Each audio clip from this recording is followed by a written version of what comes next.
ایک نیا فضائی خطرہ بننے کے لیے پوری طرح سے تیار ہے، ایک خطرہ جو حالیہ برسوں میں بتدریج پروان چڑھ رہا ہے۔ وہ خطرہ ہے بغیر پائلٹ ڈرونز کا، جنہیں UAVs کہا جاتا ہے۔ اسرائیلی ہیوم میں شائع ایک تازہ رپورٹ میں بتایا گیا ہے کہ ایران پچھلی دہائی کے دوران UAVs کی تیاری میں ایک تسلیم شدہ عالمی برانڈ بن چکا ہے، جس کا ثبوت یوکرین میں جاری جنگ کے دوران روس کا ایرانی UAVs کا استعمال ہے۔ یہ ایک ایسا خطرہ ہے جو مستقبل میں اسرائیل کے لیے اہم چیلنج ثابت ہوگا۔ رپورٹ میں بتایا گیا ہے کہ ایران نے اپنے بنائے گئے نظام کو براہ راست اپنی پراکسی فورسز کے ذریعے کئی سال پہلے سے استعمال کرنا شروع کر دیا تھا۔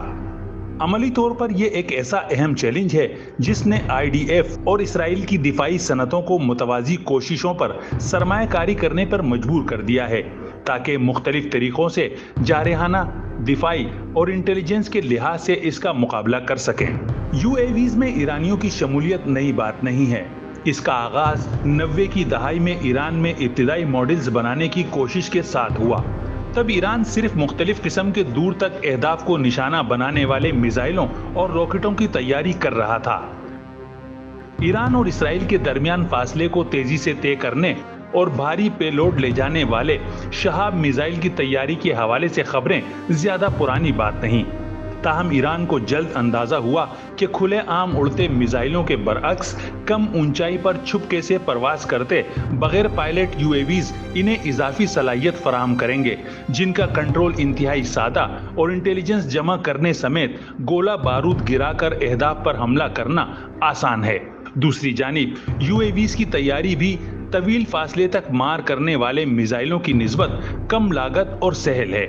IDF ملٹری انٹیلیجنس کے ریسرچ اینڈ انالیسس ڈویژن کے مطابق ایک SSM یعنی سطح سے سطح تک مار کرنے والے میزائل کی نسبت فضا میں اڑتا UAV ایک سادہ پسٹن انجن پر مبنی ہے اور اسے تیار کرنا بہت آسان ہے۔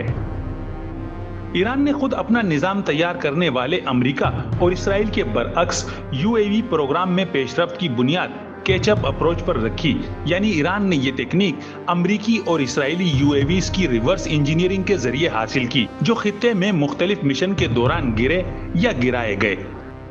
ایرانی ماہرین نے ان کا تفصیلی جائزہ لیا اور پھر بالکل اس کی نقل تیار کی، جس کے ذریعے تیاری کے عمل میں تحقیق اور جانچ پر صرف ہونے والے کئی سال اور مالیت کو بچانا ممکن ہوا۔ یوں اس سست پیش رفت کے باوجود ایران نے ریکارڈ کامیابی حاصل کی۔ رپورٹ کے مطابق اس وقت خبروں کی زینت اور یوکرین جنگ میں استعمال ہونے والا شہید 136 اسرائیلی ڈرون کا پروٹوٹائپ، جبکہ شہید 141 اور شہید 197 امریکی ساختہ UAVRQ 170 کی طرز پر بنایا گیا ہے۔ دوسری جانب مہلک ہتھیاروں کی تیاری میں استعمال ہونے والے اجزاء جو خفیہ لیبارٹریوں تک محدود اور تکنیکی سپر پاورز گروپ کی ملکیت سمجھے جاتے تھے، اچانک وسیع پیمانے پر دستیاب ہو گئے اور ان کی سیویلین سائٹ سے آف دی شیلف خرید و فروخت شروع ہو گئی۔ تاہم ایران پر بین الاقوامی پابندیوں کے سبب ان اجزاء کی خریداری کو انتہائی مشکل بنا دیا گیا۔ ایران نے اس رکاوٹ کو دور کرنے کے لیے پرزوں کی ترسیل میں مہارت رکھنے والی کمپنیوں کا ایک سلسلہ قائم کیا اور UAVs کی سیریل تیاری میں مشغول ہو گیا۔